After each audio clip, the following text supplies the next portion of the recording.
Minnesota is getting a lot of presidential campaign attention in the last few days before the election. It's keeping Pat Kessler busy. He's here with us right now. Hey, Pat. Yeah, hey, we're going to see a lot more Trump campaign investing last-minute time and energy into this state, sending the vice president to northern Minnesota today, an event that violated the state's coronavirus guidelines.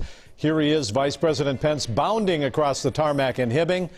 That's a part of the state with a large number of Trump supporters. He hit Joe Biden for supporting environmental regulations that he said were killing the mining industry on the range.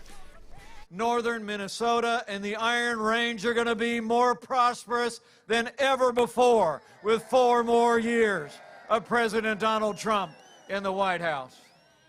Pence came to Minnesota despite being exposed to 5 of his closest aides who have contracted the virus. And Pence is refusing to quarantine. Today's large crowd violated Minnesota's coronavirus guidelines, restricting public events to only 250 people. Republican U.S. Senate candidate Jason Lewis was supposed to be with the vice president today. Before the event, he was rushed to a local hospital. He underwent emergency hernia surgery, and his campaign says he is expected to fully recover.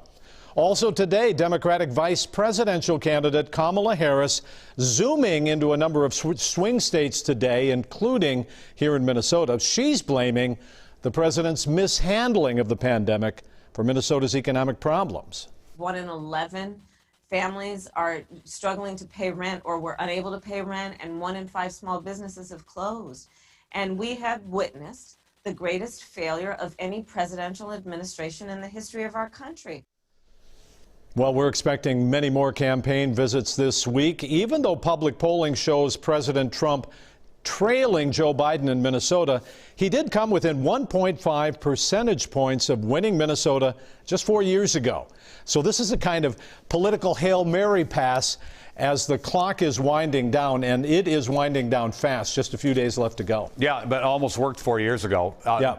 So, Pat, I mean, there was talk about Trump campaign pulling ads here and kind of giving up on Minnesota. But, I mean, it doesn't look like that now, does it? It really doesn't. The president is fighting for his political life right now. He won Wisconsin, Michigan, and Pennsylvania 4 years ago by fewer than 100,000 votes.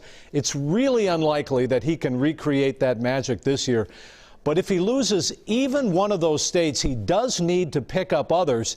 And Minnesota's 10 electoral votes are a prime target. He could get some of those, perhaps, if he won the state.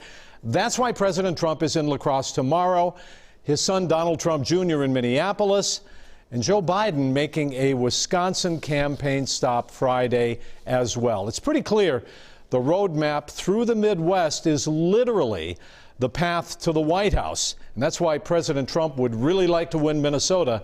For the first time, a Republican would do that in nearly 50 years. Also interesting. Okay, Pat, thank you. You bet. Well, of course.